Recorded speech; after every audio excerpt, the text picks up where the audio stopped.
सवाल नंबर 2 है बहन का। सत्साई पवन भाई, 17 फरवरी को बौद्ध दिवस और जून के महीने में कबीर प्रगट दिवस को लेकर भगत समाज के मन में कुछ शंकाएं हैं।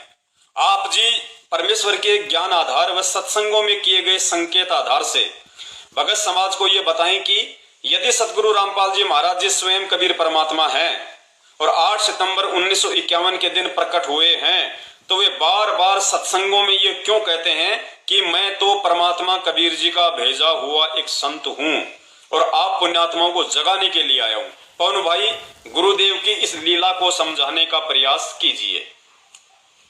भगत समाज की शंकाओं के आधार से जो बहन ने सवाल किया है उसको मैं दोबारा से रिपीट कर देता हूं।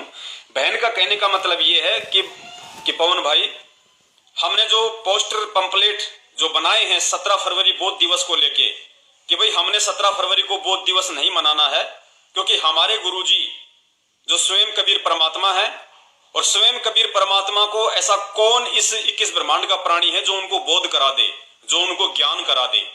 इसलिए गुरुदेव 8 सितंबर 1951 से धरती पे प्रकट हैं, जो दुनिया को ज्ञान कराते हैं वो जगत गुरु है, उनको कोई दूसरा ज्ञान नहीं करवा सकता।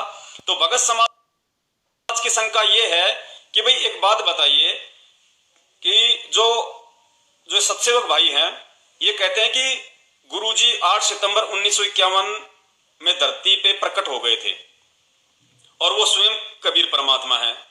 तो फिर गुरुजी सत्संगों में ये क्यों कहते हैं कि भाई मैं तो कबीर परमात्मा का भेजा हुआ संत हूं, मुझे तो कबीर परमात्मा ने आप पुण्यात्माओं को समझाने के लिए, आपको भक्ति विधि बताने के लिए धरती पे भेजा है, मैं तो उस कबीर परमात्मा का भेजा हुआ संत हूं। तो ये क्या लीला है परमात्मा की। देखो पुण्यात्माओं, परमेश्वर की वाणी है कि शब्द सैन सतगुरु की पहचाने पाया अटल सुहाग रे। यानी सतगुरु अपने सत्संगों में जो संकेत करते हैं, जो इशारे करते हैं, अब हमने उनको समझना पड़ेगा। सबसे पहली बात तो ये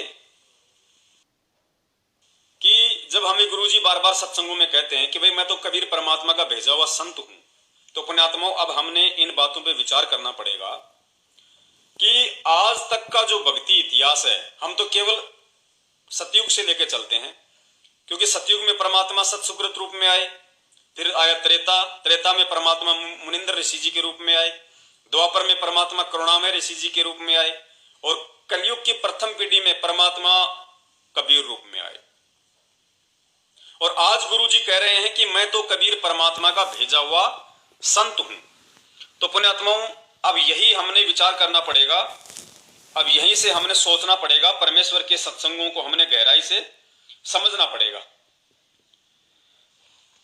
गुरुजी के अनुसार, क्योंकि परमेश्वर तो अपने आप को छुपाते हैं, परमेश्वर अपने आप को छुपाएंगे और गुरुजी एक संत की भूमिका में हैं, गुरुजी एक भगत की भूमिका में भी हैं।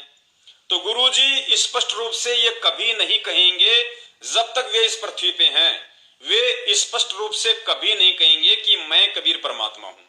वो अपने आप को कबीर परमात्मा का दास ही बताएंगे, अपने आप को एक भेजा हुआ संत ही बताएंगे।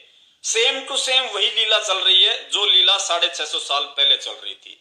650 साल पहले स्वयं कबीर परमेश्वर आए, हम सब मानते हैं, लेकिन उस समय क्या उन्होंने कहा कि मैं कबीर परमात्मा हूं? धर्मदास जी को परमात्मा ने कभी कहा कि मैं कबीर परमात्मा हूं?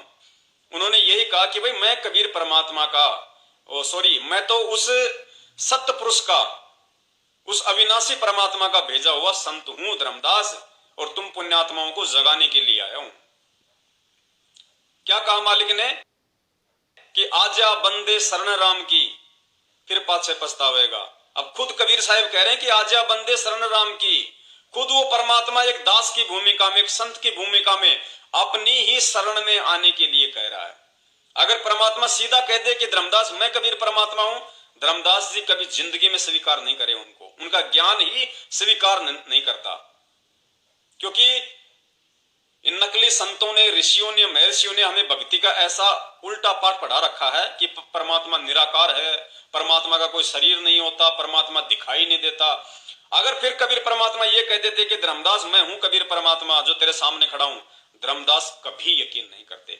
इसलिए परमात्मा ने उस समय भी अपने आप को संत ही कहा, परमात्मा का पैगंबर कहा, और आज भी परमात्मा वही रोल कर रहे हैं। भूमिका कर रहे हैं। आज परमात्मा यही कहेंगे कि भाई मैं तो उस परमात्मा का भेजा हुआ संत हूं।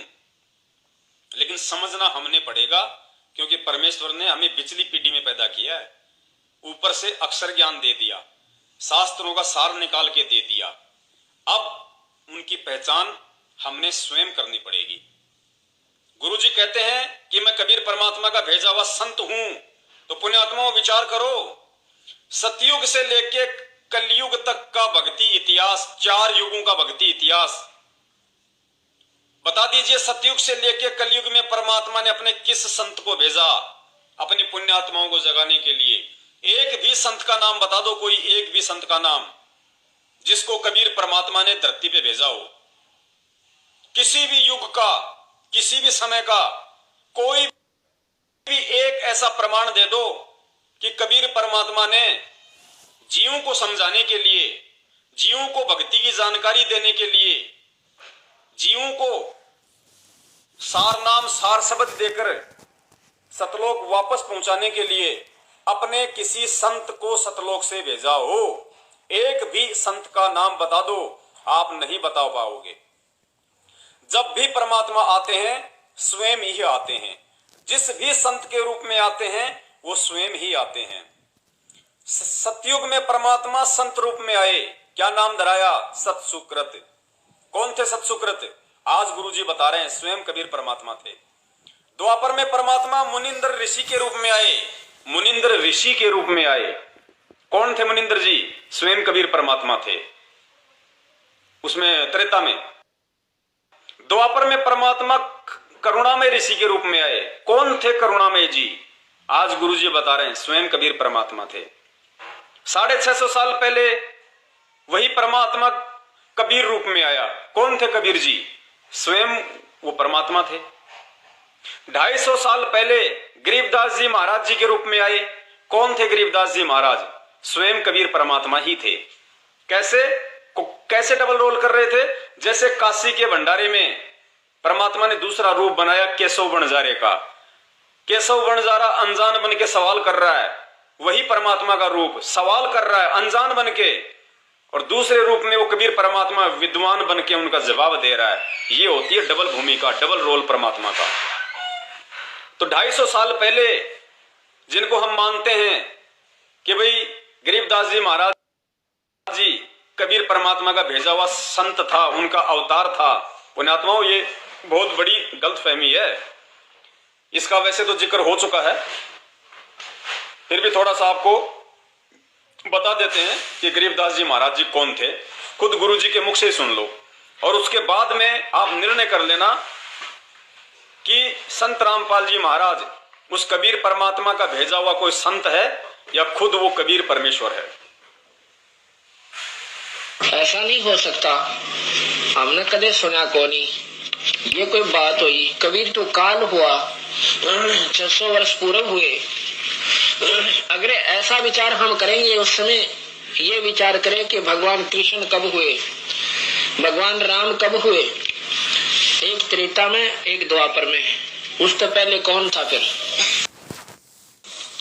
यदि हम सोचे कबीर साहब तो कल हुए हैं 600 वर्ष पूर्व कलयुग में, तो पहले राम और कृष्ण सतयुग में कहाँ थे? फिर तो ठीक को नहीं, अर्थात वो भी भगवान को ना, वो भी हैं ये भी हैं। वो भगवान 3 लोक के हैं और ये भगवान सतलोक के, अनंत कोटि ब्रह्मांड के मालिक से कहते हैं। अब सुनना ध्यान से, आगे ध्यान से सुनना पुण्यात्मा। कहते हैं कबीर साहब चारों युगों में आए। चारों युगों में? सतयुग में सतसुकृत नाम था, और भाई त्रेता में मुनिंद्र नाम से, द्वापर में करुणा में नाम से, और कलयुग में कबीर नाम से। ये चारों नाम तो इनके मुख्य चलेंगे, अन्य अवतार भी होंगे इनके। जैसे दूसरा अवतार कलयुग में गरीबदास जी आए, वही कबीर, वही परमात्मा। दूसरा अवतार कलयुग में कौन आए? गरीबदास जी महाराज जी। अब गरीबदास जी महाराज जी कौन थे? फिर गुरु जी बता रहे कि वही पूर्ण परमात्मा कबीर साहब थे। ध्यान से सुनना। 4 नाम तो उनके मुख्य चलेंगे। सतयुग में सतसुकृत, त्रेता में मुनिंदर, द्वापर में करुणामय, कलयुग में कबीर। उसके बाद भी उनके अवतार होते रहेंगे, यानी वो स्वयं आते रहेंगे। और गरीबदास जी महाराज जी के रूप में बता रहे हैं कि फिर वो कौन थे जिनको हम उनका भेजा हुआ संत मानते हैं। और कलयुग में कबीर नाम से, ये चारों नाम तो इनके मुख्य चलेंगे, अन्य अवतार भी होंगे इनके। जैसे दूसरा अवतार कलयुग में गरीबदास जी आए, वही कबीर, वही परमात्मा, सतपुरुष, पूर्ण परमात्मा। कौन थे?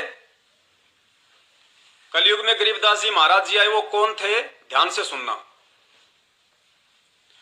गेट बंद कर दे दीपक, ध्यान से सुनना।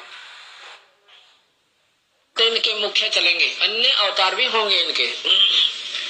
जैसे दूसरा अवतार कलयुग में गरीबदास जी आए, वही कबीर, वही परमात्मा, सतपुरुष, पूर्ण परमात्मा। वही परमात्मा, सतपुरुष, पूर्ण परमात्मा। पल पल और सुन लो एक बार। गरीबदास जी आए, वही कबीर, वही परमात्मा, सतपुरुष, पूर्ण परमात्मा। और भी पल पल में आते रहते हैं, कभी प्रकट, कहीं किसी रूप में आते हैं, कभी किसी रूप में आते हैं। कभी प्रकट, कभी किसी रूप में, कभी किसी रूप में आते हैं। तो आज जो गुरुजी कह रहे हैं अपने आप को कि मैं तो कबीर परमात्मा का भेजा हुआ संत हूं, तो पुण्यात्माओं अब आपने विचार करना पड़ेगा। सतयुग में जब पूर्ण परमेश्वर कबीर साहब सत्सुकृत रूप में आए, तो भी वो अपने आप को यही कहा करते थे कि मैं तो परमात्मा का भेजा हुआ संत हूं, ऋषि हूं। कभी अपने आप को परमात्मा नहीं कहा। लेकिन आज मालूम पड़ रहा है कि सतयुग में जो सत्सुकृत रूप में आए थे वो कौन थे। द्वापर में फिर त्रेता में परमात्मा मुनिंदर ऋषि के रूप में आए, कभी नहीं कहा कि मैं परमात्मा हूं, यही कहा कि मैं परमात्मा का भेजा हुआ संत हूं। लेकिन आज पता चल रहा है गुरुजी के ज्ञान से कि मुनिंदर जी कौन थे। ऐसे ही द्वापर में करुणामय जी, कबीर में खुद वो कबीर नाम से आ गए। फिर परमात्मा ने गरीबदास जी महाराज जी के रूप में बता दिया कि खुद वो पूर्ण परमात्मा सतपुरुष थे। तो आज हम ये कैसे यकीन कर लें कि संत रामपाल जी महाराज जी कबीर परमात्मा का भेजा हुआ संत है। पुण्यात्माओं, पहले के इतिहास को ध्यान में रखते हुए, उन घटनाओं को ध्यान में रखते हुए, और ये सत्संग परमात्मा रातों को 2-2 बजे जाग के हमें यही सब बातें समझाने के लिए करते हैं कि पुण्यात्माओं, अब मैं स्पष्ट रूप से नहीं कहूंगा कि मैं कबीर भगवान हूं, मैं कबीर परमात्मा हूं, लेकिन सत्संगों के माध्यम से मैं कमी भी नहीं छोड़ूंगा कि मैं ही कबीर परमात्मा हूं। लेकिन समझना तुम लोगों ने खुद पड़ेगा। इन सत्संगों में से वो रहस्य, वो सार, वो संकेत तुम लोगों ने खुद निकालने पड़ेंगे। क्यों? क्योंकि मैंने तुम्हें कलयुग की पिछली पीढ़ी में पैदा किया है, तुम्हें साइंस दी है, तुम्हें ऐसे ऐसे इंस्ट्रूमेंट दिए हैं, तुम्हारी बुद्धि को विकसित किया है। वरना एक समय था पुण्यात्माओं, आज जब बच्चा पैदा होता है ना, तो उसका दिमाग कितना तेज होता है। 6 महीने में, 1 साल में, 2 साल में बच्चा कितना तेज तर्राट हो जाता है। और पहले हमें अच्छे से पता है, 15-15 साल के नंगे फिरा करते थे, 10-10 साल के तो निक्कर पहन के नंगे फिरा करते थे। तो आज परमेश्वर ने 2-2 साल के बच्चों को वो तीक्ष्ण बुद्धि क्यों दी, वो तेज तर्राट बुद्धि क्यों दी, ये अक्षर ज्ञान क्यों करवाया, शिक्षा क्यों दी, साइंस क्यों दी परमात्मा ने? केवल अपनी पहचान करवाने के लिए कि मेरे बच्चे मुझे पहचान लेंगे और मेरे सिस्टम को पहचान लेंगे कि परमात्मा सतलोक में बैठा बैठा सारे ब्रह्मांडों को कैसे संचालित करता है। पुण्यात्माओं, अब हमने स्वयं ही इस विज्ञान को आधार बना के, इस टेक्नोलॉजी को आधार बना के, हमने स्वयं ही ये निष्कर्ष निकालना पड़ेगा कि परमात्मा एक देशीय है, वो सतलोक में रहता है, और एक देश में बैठा बैठा परमात्मा हर जगह कैसे हैंडल कर देता है। तो हम अब यहां पे धोखा नहीं खाएंगे। जो इस भाई ने सवाल किया था कि गुरुजी अपने आप को संत क्यों कहते हैं, अगर वो 8 सितंबर 1951 को प्रकट हुए हैं, खुद कबीर परमात्मा है, तो आज इतने वर्षों बाद भी अपने आप को क्यों कहते हैं कि मैं कबीर परमात्मा का भेजा हुआ संत हूं?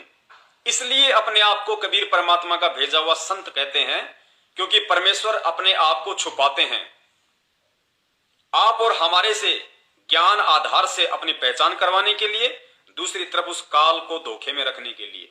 वरना गुरुदेव ने कहा कि अगर उस काल भगवान को मालूम पड़ जाए कि उस संत रूप में वो कबीर परमात्मा है, गुरुजी कहते हैं उसका कलेजा फट जाएगा, कलेजा।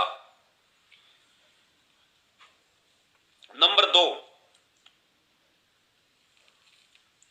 आप लोगों को मालूम पड़ गया कि 650 साल पहले भी परमात्मा संत रूप में ही आए थे, अपने आप को संत ही कहा करते थे। लेकिन आज हमें मालूम पड़ रहा है, गुरु जी ने जो बताया, गुरुदेव ने जो समझाया कि 650 साल पहले स्वयं कबीर परमात्मा थे, संत नहीं थे। अगर परमेश्वर अपने आप को संत ना कहे तो उन्हें कोई भी परमात्मा के रूप में स्वीकार नहीं करेगा। 650 साल पहले की जो घटना है वो परमेश्वर ने हमें बहुत अच्छे से समझा रखी है। और परमेश्वर ने भी एक सत्संग में कहा, गुरुदेव ने, कि बच्चों अब मैं वो गलतियां नहीं करूंगा जो बातें मैंने 650 साल पहले कही और मूर्ख जड़मती जीव मुझे नहीं पहचान पाए। अब मैं उन चीजों को रिपीट नहीं करूंगा। अब तुम लोगों ने स्वयं ही समझना पड़ेगा। 4 नंबर, अपने आप को संत कहने का मुख्य रीजन ये है कि परमात्मा अब इतना ज्ञान देके, कलयुग की पिछली पीढ़ी में पैदा करके, ऊपर से अक्षर ज्ञान देके, शास्त्रों का निष्कर्ष निकाल दिया, उसके बाद भी अगर गुरुजी ये कहें कि मैं ही कबीर परमात्मा हूं, भाई मैं भगवान हूं, तो पुण्यात्माओं फिर परमात्मा ने क्यों पिछली पीढ़ी में पैदा किया, क्यों शिक्षा दी, क्यों शास्त्रों को पढ़ाया, क्यों रात के 2-2 बजे तक परमात्मा ने सत्संग किए, क्यों पहले का भक्ति इतिहास हमें पूरा घोट के पिला दिया। अब आज आप और हमने स्वयं ही ये पहचान करनी पड़ेगी, स्वयं ही हमने ये निष्कर्ष निकालना पड़ेगा कि मेरे सतगुरु के रूप में धरती पे कौन प्रकट है। और परमात्मा कभी 20-30 साल बाद में जाके परमात्मा नहीं बनता। अगर परमात्मा है तो परमात्मा शुरू से ही परमात्मा होता है। इसलिए परमेश्वर अपने आप को संत कहते हैं कि मेरे बच्चे, मेरे द्वारा जो अनमोल तत्व ज्ञान इनको दे दिया गया है, जो अक्षर ज्ञान इनको मैंने करवाया है, जो शास्त्रों का सार मैंने इनको पिला दिया है, अब मेरे बच्चे इन सभी चीजों का सार जो इन्होंने ग्रहण किया है, इस आधार से अब ये स्वयं ही ये निष्कर्ष निकालें कि हाँ, मेरे गुरु के रूप में धरती पे कौन प्रकट है। और अगर मेरे गुरु के रूप में धरती पे कबीर परमात्मा प्रकट है तो 17 फरवरी को मैं किसका बोध दिवस मनाऊं? 17 फरवरी को उस कबीर परमात्मा का बोध दिवस मनाऊं। क्या कबीर परमात्मा को किसी ने बोध करवाया? क्या कबीर परमात्मा को किसी ने सतलोक की जानकारी करवाई? जो दुनिया को जानकारी देने के लिए यहां आता है, जो जगत गुरु है, क्या उसका बोध दिवस मनाना उचित होगा? क्या इतना ज्ञान लेने के बाद भी हम गुरु जी को लज्जित नहीं करने वाले कि गुरुदेव देखो हमने क्या समझा, आपने रातों को जाग जाग किए 27 साल तक जो अनमोल तत्व ज्ञान हम गधों को दिया, आज भी हम आपको रामपाली मान रहे हैं। देखो हम आपका बोध दिवस मना रहे हैं 17 तारीख को, कि आपको तो 17 फरवरी 1988 से पहले कह भी नहीं पता था अध्यात्म का। आपको तो स्वामी रामदेवानंद जी महाराज जी ने पाठ पढ़ाया अध्यात्म का, इसलिए हम आपका बोध दिवस मना रहे हैं, क्योंकि उससे पहले आपको ज्ञान नहीं था। तो पुण्यात्माओं, 17 फरवरी को ये बोध दिवस मना के हम क्या साबित करना चाहते हैं? अपनी मूर्खता, अज्ञानता, नीचता, घटियापन। और गुरुजी वो परमात्मा वहां जेल में बैठा बैठा क्या देखेगा 17 तारीख को? कितने मूर्खों पे हंसेगा और कितने अपने बच्चों पे परमात्मा प्रसन्न होगा कि कितने बच्चे मुझे समझ रहे हैं, मुझे पहचान पा रहे हैं। पुण्यात्माओं, जब परमात्मा बरवाला कांड के समय पुलिस वालों के साथ में जा रहे थे तो किसी ने परमात्मा से सवाल किया था।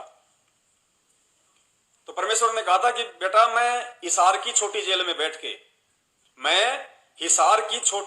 बैठ के और तुम इस काल भगवान की 21 ब्रह्मांड रूपी इस बड़ी जेल में जो तुम कैद हो ना, मैं वहां बैठ के छोटी जेल में, और तुम जो इस बड़ी जेल में जो तुम कैद हो 21 ब्रह्मांड रूपी बड़ी जेल में, मैं तुम्हारी रहनी करनी को देखूंगा, मैं तुम्हारे आचार विचार को देखूंगा कि मेरे शरीर छोड़ने के बाद में तुम मेरे इस मार्ग को कैसे चलाओगे, मेरे इस भक्ति मार्ग को सही प्रकार से चला पाओगे या नहीं चला पाओगे।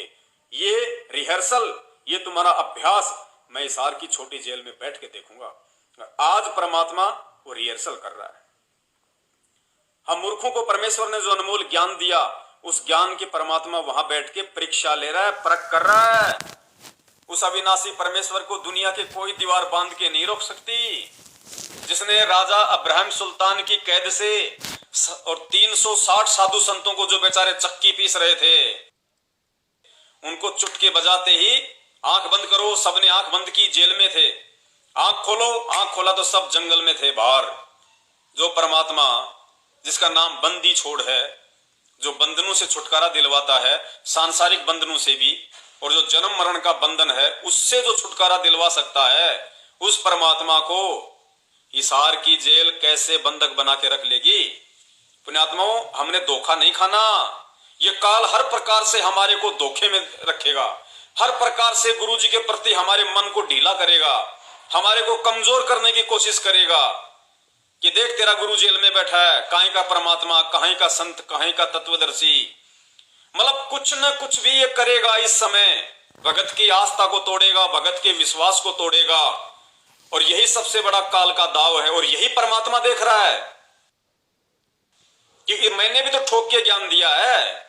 काल अगर अटपट करके जीव को भ्रमित करने की कोशिश करेगा तो मैंने ज्ञान देने में कौन सी कमी छोड़ दी। मेरे बच्चों को सन 1994 से 2014 तक देखता हूं, काल की अटपट का उसके ऊपर ज्यादा असर होता है या मेरे इस अनमोल मूल ज्ञान का उसके ऊपर ज्यादा असर होता है।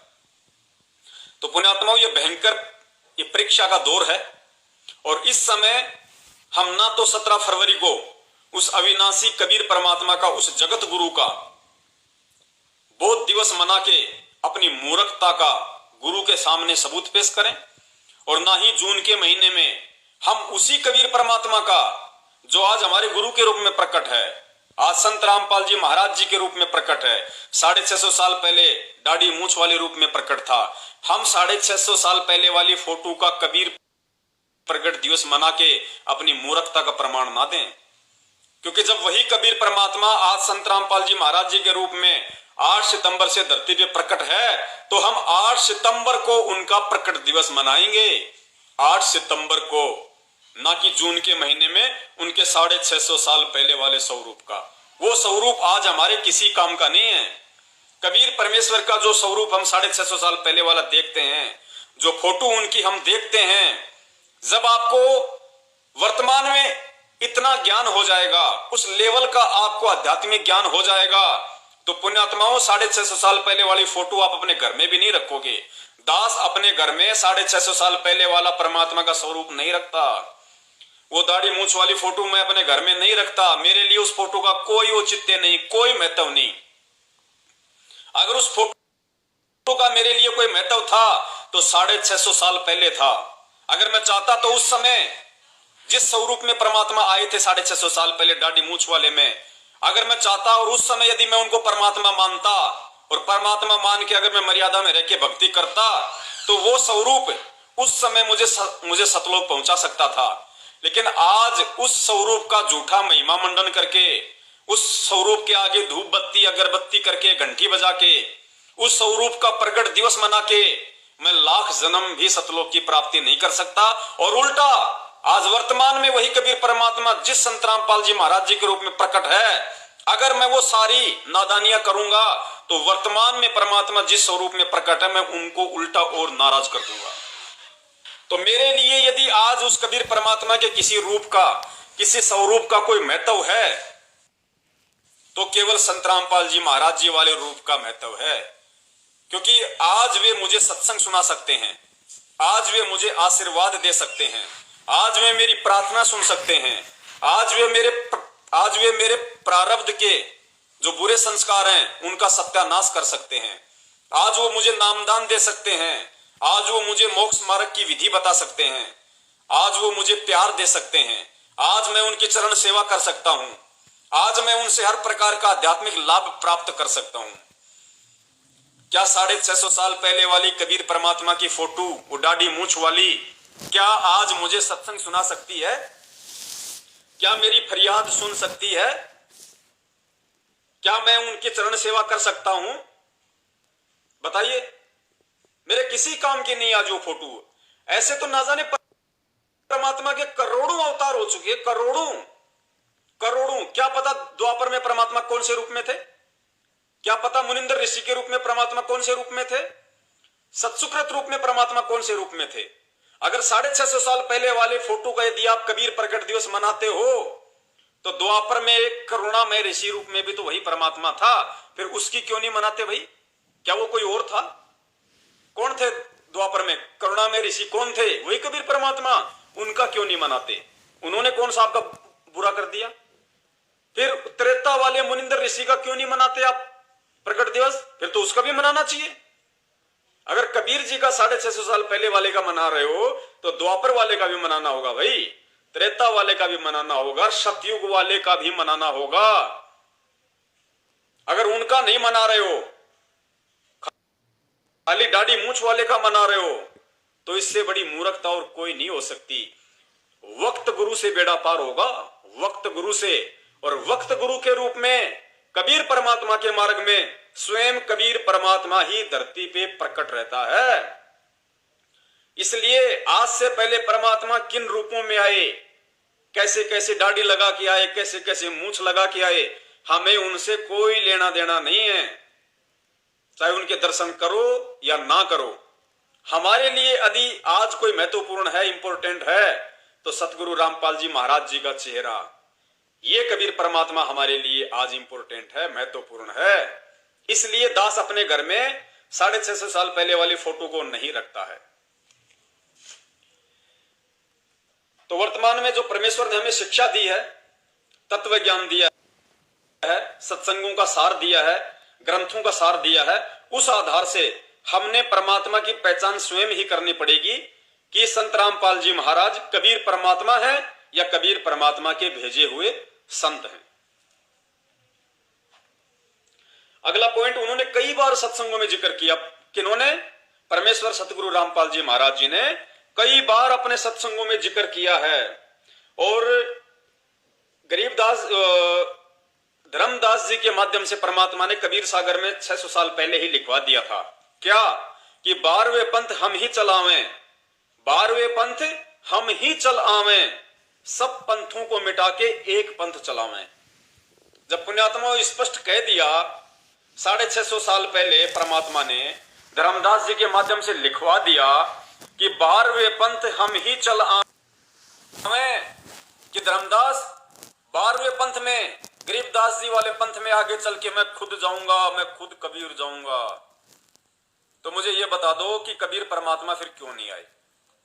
अगर गुरुजी जो सत्संगों में अपने आप को छुपाते हुए खुद परमात्मा होते हुए इस वाणी के अनुसार कि खुद परमात्मा ने ही आना था, 12वें पंथ हम ही चलावें, जब खुद आज कबीर परमात्मा संत रामपाल जी के रूप में धरती पे प्रकट हैं, और उसके बाद भी यदि वो कहते हैं कि मैं उस परमात्मा का भेजा हुआ संत हूं, तो मुझे कोई भी भाई बहन ये जवाब दे दे कि आज तक गुरुजी ने किसी भी सत्संग में सन 1994 से 2014 तक ये क्यों नहीं बताया कि जब कबीर परमात्मा ने 12वें पंथ में स्वयं ही आना था, तो परमात्मा क्यों नहीं आए?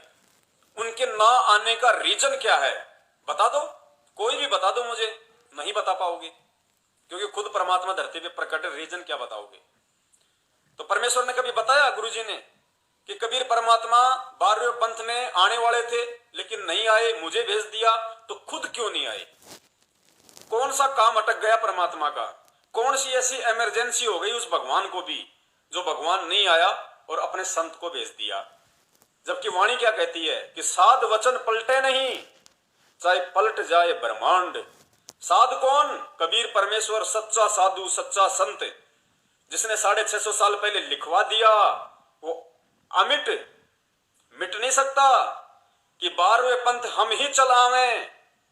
तो कहते हैं साध वचन पलटे नहीं, चाहे पलट जाए ब्रह्मांड। तो पुण्यात्मा संकेत है, आपने समझने पड़ेंगे। गुरुजी ने ना आने का रीजन नहीं बताया आज तक कभी भी किसी भी सत्संग में। क्यों बताएंगे? जब खुद ही हैं तो बताएंगे क्यों? और संत कह के छुपा इसलिए रहे, फिर हम मूर्खों के भेजे में ये परमात्मा ने तत्व ज्ञान क्यों दिया? क्यों घुसेड़ा हमारे इस दिमाग में तत्व ज्ञान, मूल ज्ञान? शिक्षा क्यों दी हमें परमात्मा ने? ये शास्त्र क्यों पढ़ाए परमात्मा ने? उस संत रूप में परमात्मा को पहचानने के लिए, संत रूप में परमात्मा को पहचानने के लिए कि मेरे गुरु के रूप में धरती पे कबीर परमात्मा प्रकट हैं। सुनिए। आज आप बुद्धिमान हो, शिक्षित हो, बहन बेटी भाई बुजुर्ग सभी शिक्षित हैं और आप खूब समझते हुए पहले क्या बोल रहे हैं परमात्मा? वो वाणी बोलने से पहले कि आप आज सभी शिक्षित हो, भाई बंधु सब बुद्धिमान हो, सब पहचानते हैं, सब जानते हैं। फिर गुरु ने आगे वो वाणी कही है कि 12वें पंथ हम ही चलावें।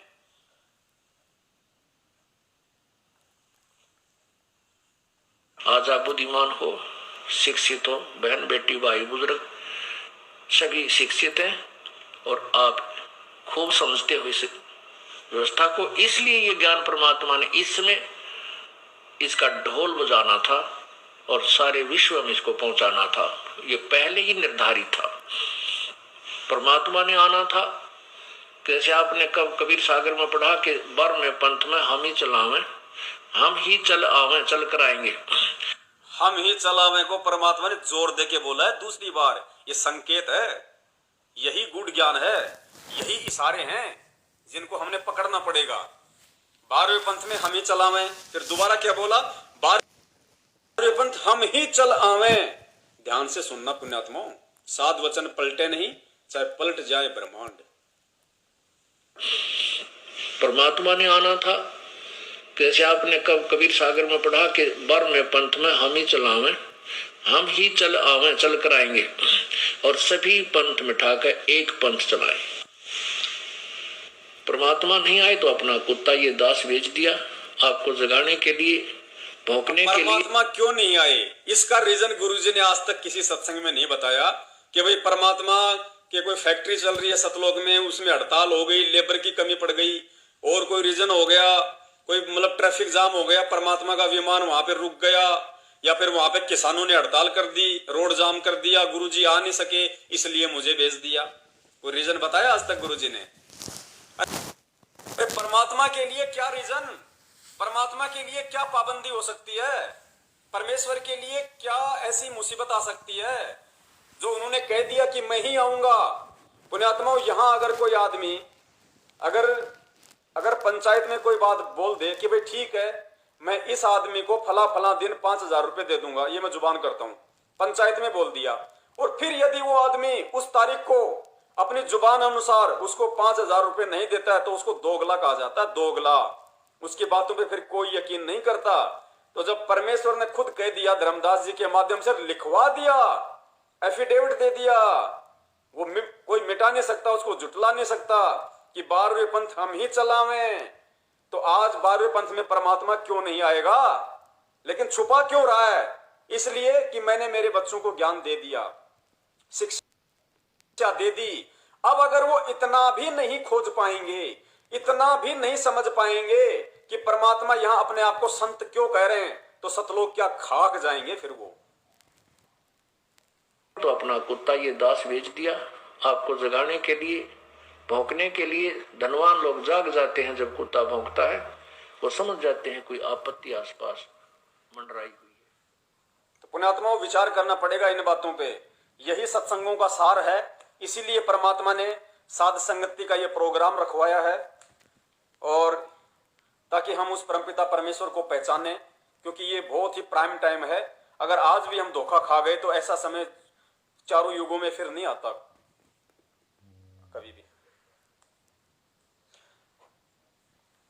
तीसरी बात, परमात्मा अपने आप को संत क्यों कहते हैं? देखो पुण्यात्माओं, एक संत के ऊपर सवाल था किसी भाई का कि जब आप कहते हो कि गुरुजी 8 सितंबर 1951 से धरती पे प्रकट हैं, फिर आज गुरुजी क्यों कह रहे हैं कि मैं तो कबीर जी का भेजा हुआ संत हूं? तो ये दोगलापन कैसे? ये दोगलापन नहीं, इस दोगलेपन को एकलापन सिद्ध करने के लिए आपको कितने पॉइंट दिए गए? ये 1 2 3 4 5, ये 7वां पॉइंट होगा अब आगे, कि परमात्मा अपने आप को छुपा के संत क्यों कहते हैं, और संत से हमने भगवान को खोजना पड़ेगा। अब गुरुजी ने स्पष्ट आगे बोल दिया कि अगर वो परमात्मा ये कहे कि मैं ही कबीर परमात्मा हूं, मैं ही भगवान हूं, तो यहां पे कोई भी व्यक्ति यकीन नहीं करेगा। अब इतना खुल के बोल दिया गुरुजी ने, अब और क्या बोलेंगे? अब भी अगर हम नहीं समझेंगे, या अगर हम उस संत को परमात्मा के रूप में नहीं देखेंगे, फिर भाई धिक्कार है बिजली पीढ़ी में आप और हमारा जन्म लेने का, ऊपर से ये तत्व ज्ञान लेने का, और ये शास्त्रों का जो सार है जो दे दिया परमात्मा ने, चारों वेदों का, गीता जी का, कुरान पुराण का, फिर धिक्कार है परमात्मा के सत्संग सुनने पर। इस सत्संग में स्पष्ट कर दिया परमेश्वर ने कि वो अपने आप को संत क्यों कहते हैं। संत बन के परमात्मा क्यों आते हैं, उसके पीछे का लॉजिक क्या है, सुनिए उन्हीं के मुख कमल से। आत्मा बंदी छोड़ कबीर परमेश्वर अपनी प्यारी आत्माओं को सतर्क करते हैं। आप ही वो संत बनते हैं, आप ही भक्त। जो भाई ये कह रहे थे कि आज गुरुजी अपने आप को संत क्यों कहते हैं कबीर परमात्मा का, अब गुरुजी क्या कहते हैं कि वो कबीर परमात्मा बंदी छोड़ आप ही एक संत बनते हैं, आप ही एक भगत बनते हैं, आप ही एक परम संत बनते हैं, आप ही सतगुरु बनते हैं। तो जब आप ही संत बनते हैं तो आज उस संत रूप में कौन है? जो गुरुजी कहते हैं कि मैं तो उस कबीर परमात्मा का भेजा हुआ संत हूं, उसका दास हूं, फिर उस संत रूप में आज कौन है? ध्यान से सुनना। आत्माओं को सतर्क करते हैं, आप ही वो संत बनते हैं, आप ही भक्त की भूमिका करते हैं, आप ही एक दास बनते हैं, स्वयं ही वो परमात्मा है और स्वयं ही तत्वदर्शी संत की भूमिका वो करते हैं। अब आज अपने गुरुजी संत की भूमिका में भी हैं, दास की भूमिका में भी हैं, रामपाल दास संत की भूमिका में भी हैं, सत्संग कर रहे हैं, तत्वदर्शी संत की भूमिका में भी हैं, और फिर कह रहे हैं कि परमात्मा तो स्वयं है ही, कमी क्या रहेगी? फिर ये कह दिया कि वो अपने आप को संत क्यों कहते हैं, अगर बार बार भगवान कहें तो क्या होगा? सुनिए। बंदी छोड़ कबीर परमेश्वर अपनी प्यारी आत्माओं को सतर्क करते हैं,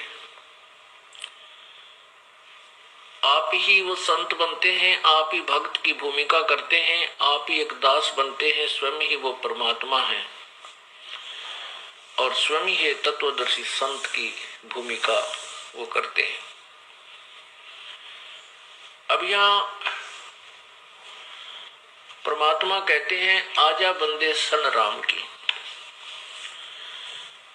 अब यहाँ अपने आप को एक दास की भूमिका करते हुए, एक संत की भूमिका करते हुए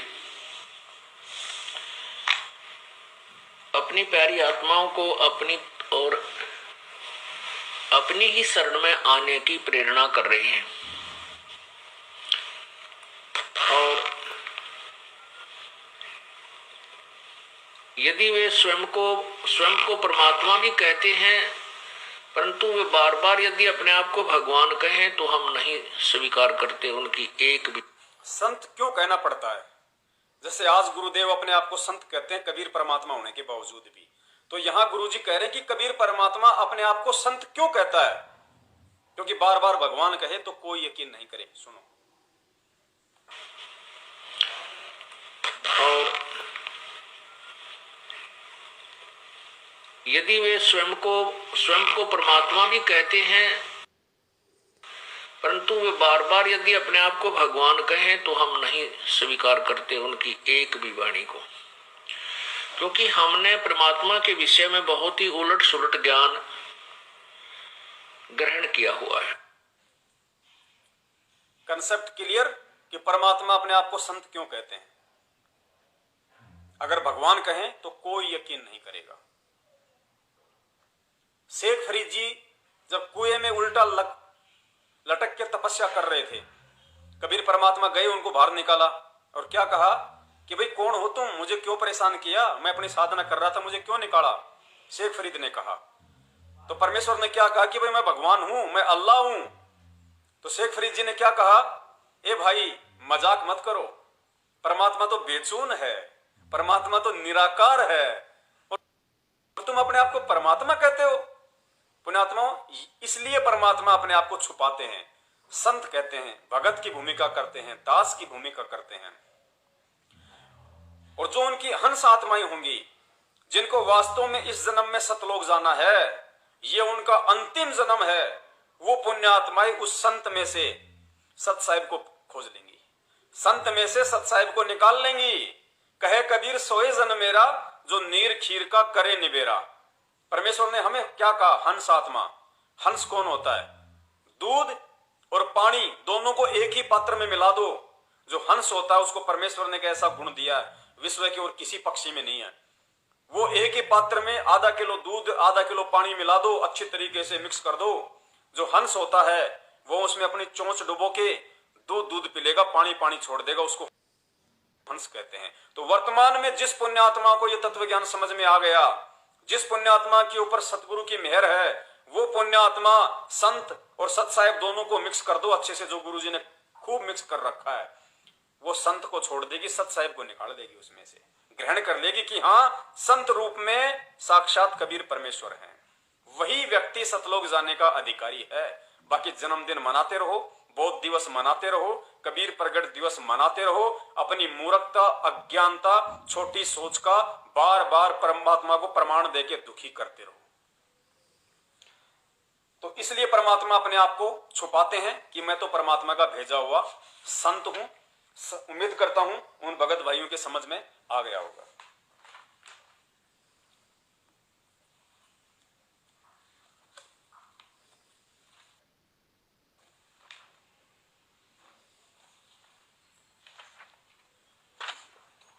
तीसरा सवाल, क्योंकि पुण्यात्माओं परमेश्वर ने मौका दिया है साध संगति के माध्यम से, तो हमने इसका भरपूर फायदा उठाना चाहिए। और परमेश्वर कहते हैं एक ने कही दूजे ने मानी, कहे कबीर वो दोनों ज्ञानी। तो हम इस साध संगति का भरपूर फायदा उठाएं, अपने ज्ञान योग को मजबूत करें। और जब ये ज्ञान योग मजबूत होगा तो दुनिया की ऐसी कोई पावर, ऐसी कोई शक्ति नहीं है जो आपको अपने भगवान अर्थात अपने गुरु और गुरु के द्वारा जो भक्ति दी गई है उससे आपका विश्वास तोड़ दे। ऐसा माई का लाल कोई किस ब्रह्मांड में पैदा नहीं हुआ। फिर दो चार थे लफंगे से पाखंडी, जो काल प्रेरणा से परमेश्वर सतगुरु रामपाल जी महाराज जी के इस बगिया को तोड़ने का प्रयास कर रहे थे, इन फूलों को तोड़ने का प्रयास कर रहे थे।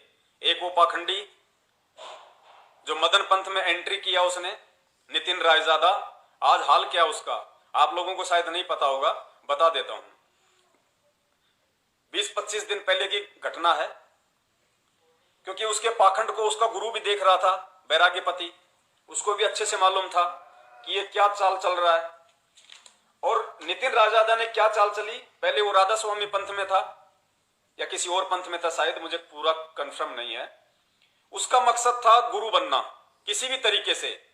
तो जिस पंथ में वो पहले था, शायद राधा स्वामी पंथ में ही था, काफी वर्ष तक था, उस पंथ में उसकी दाल नहीं गली। उसको पक्का हो गया कि यहां तू संत नहीं बन सकता, यहां तुझे लोटा लंगोटा नहीं मिल सकता। उसने उस पंथ को त्याग दिया। संत रामपाल जी महाराज जी के पंथ में इसलिए एंटर नहीं हुआ क्योंकि ज्ञान ही दुनिया से निराला अजीबोगरीब। यहां कोई बाबा रामदेव जैसा सिस्टम तो है नहीं कि गुरुजी सबसे ऊपर, फिर 10 साधु नीचे, 5 साधु नीचे, बाकी संगत आगे, ऐसा सिस्टम नहीं। उसने देख लिया इस पंथ में, सोचा तेरी दाल नहीं गलेगी, आउट। फिर उसने बीरापुर उत्तर प्रदेश प्रतापगढ़ में बेचारे बैराग्यपति वाला पंथ पकड़ा।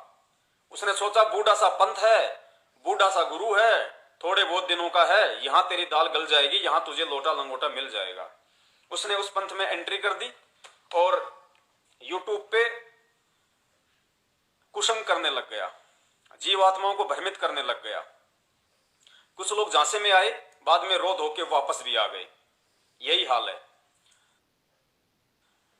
अब क्या हो गया, जब उस वैराग्यपति को भी इस बात का मालूम पड़ गया कि भाई ये इस पंथ में कोई भक्ति करने के लिए नहीं बल्कि तेरी टिकट काटने के लिए आया है, तो वो गुरु उससे खपा होने लग गया, नाराज सा रहने लग गया। अभी 20 दिन पहले की घटना है, उस नितिन रायजादा की ऑडियो आई हुई है, अभी मेरे पास है नहीं, वरना मैं आपको सुना देता। वैसे ग्रुपों में खूब चल रही है, यूट्यूब पे खूब डाल रखी है लोगों ने। तो नितिन जी ने क्या किया, आश्रम में गया, कुछ उसके अपने जो भगत थे नितिन रायजादा के, जो उसने बना रखे थे गांव गांव जाके, वहां आए हुए थे। पानी की टंकियां खाली, लेटरिन बाथरूम में कोई पानी की व्यवस्था नहीं। तो रायजादा जी ने अपने एक साथी से कहा कि शंकर जी मोटर माटर क्यों नहीं चला रखी भाई, बाथरूम में पानी वगैरह क्यों नहीं। तो शंकर जी जो उनके गुरु भाई होंगे, उन्होंने मना कर दिया कि भाई गुरुजी ने मना कर दिया, पानी चाहिए तो गुरुजी से जाके बात करो। नितिन रायजादा जी अपने गुरुजी के पास गए, बैराग्यपति के पास, और उस ऑडियो में उन्होंने कहा कि मैं गुरुजी के पास गया, मैंने गुरुजी से कहा कि गुरुजी वो चाबी दे देते, मोटर चला देता, बाथरूम में पानी नहीं है। तो नितिन रायजादा जी कह रहे हैं कि गुरुजी एकदम से चिल्लाए ऐसे जैसे कोई पागल कुत्ता चिल्लाता है। अरे यार ये कोई गुरु शिष्य है? अरे आश्रम में लोग आ रहे हैं, तुम बाथरूम में पानी नहीं डालोगे, क्या करोगे तुम लोग? क्या आश्रम चला रहे हो? क्यों आ रहे लोग यहाँ पे? ऐसे चिल्लाए जैसे पागल कुत्ता। पुण्यात्मा पॉइंट है, पागल कुत्ता अपने गुरु को जो व्यक्ति कह दे, उससे बड़ा पागल कुत्ता दुनिया में कोई नहीं, चाहे उसका पंथ असली हो चाहे उसका पंथ नकली हो। अगर नकली पंथ भी है तो गुरु शिष्य की कुछ मर्यादाएं होती हैं। शिष्य की गर्दन कट जाए, गुरु की आंखों में आग डाल के बात नहीं कर सकता शिष्य, उसका धर्म नहीं है। शिष्य की नजर हमेशा अपने गुरु के चरणों में होनी चाहिए, चरणों में, आंखों की तरफ नहीं। ये हमारी संस्कृति का हिस्सा है। जो पतिव्रता औरत होती है पति की आंखों में आंखें डाल के बात नहीं करती।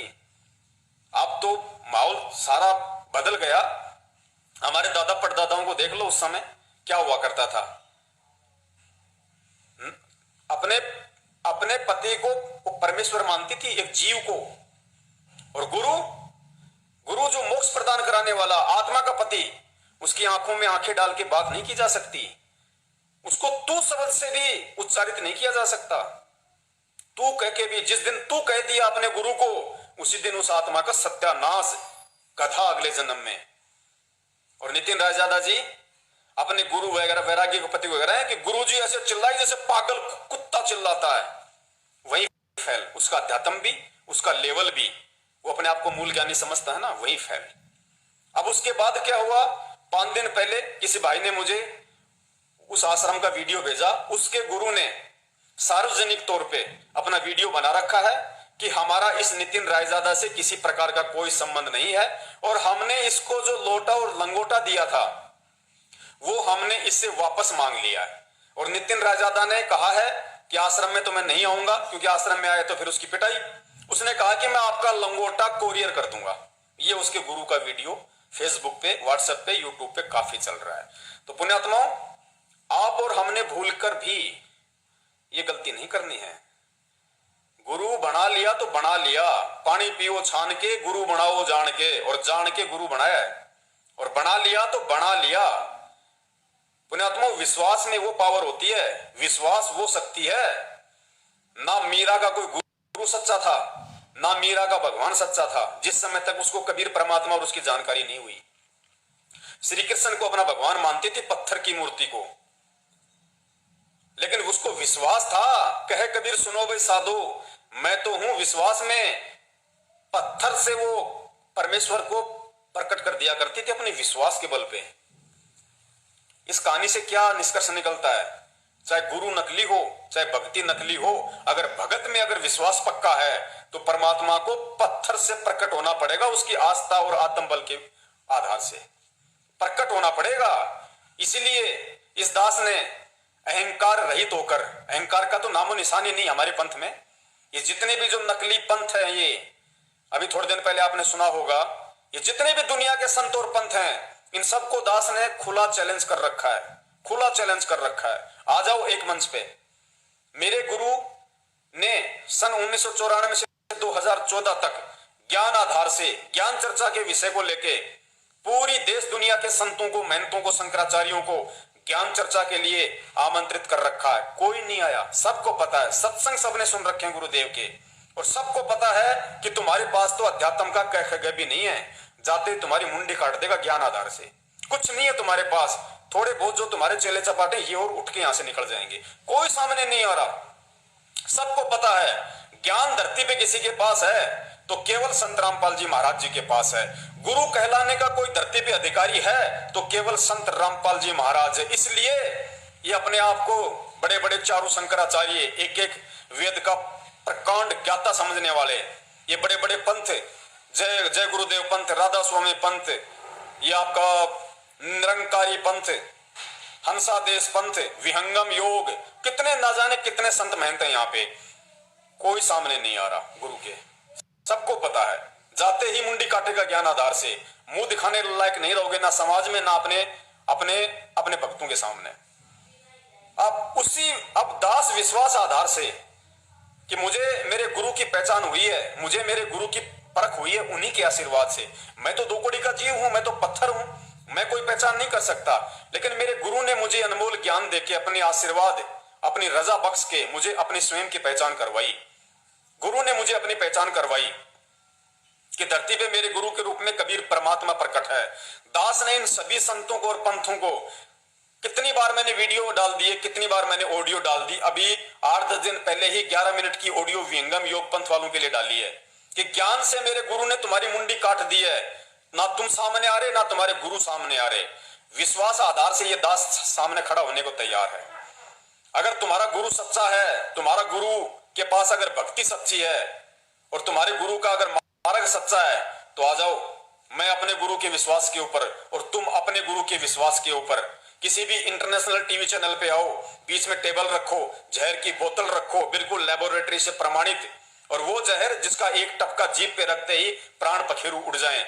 तुम खाली एक ढक्कन पीना, मैं पूरी बोतल पीऊंगा, और देखते हैं किसके मुंह में ऊंट की तरह झाग आते हैं। अगर तेरा गुरु सच्चा होगा, तेरा गुरु अगर कबीर होगा, और तेरा पंथ यदि कबीर पंथ होगा, तो तेरा गुरु तेरी रक्षा करेगा, क्योंकि गुरु का दायित्व है अपने भगत की रक्षा करना। जैसे मीरा की रक्षा की, प्रहलाद की रक्षा की, ध्रुव की रक्षा की, टटीरी के अंडों की रक्षा की, द्रौपदी की रक्षा की। अगर मेरा गुरु सच्चा है, होगा नहीं, मेरा गुरु है ही सच्चा, मेरा गुरु मेरे ऊपर इतना सा छींट भी नहीं आने देगा। और तू तो एक ढक्कन छोड़, मैं तो पूरी बोतल पीऊंगा, पूरी बोतल 1 लीटर की, बीच में सांस भी नहीं लूंगा। कोई सामने नहीं आ रहा, सबको पता है। विश्वास है ही नहीं उन लोगों के पास में। विश्वास तब होना जब उनका गुरु सच्चा हो, उनके गुरु ने उनको सच्चा ज्ञान दिया हो, तब विश्वास हो। विश्वास नहीं है उन लोगों के।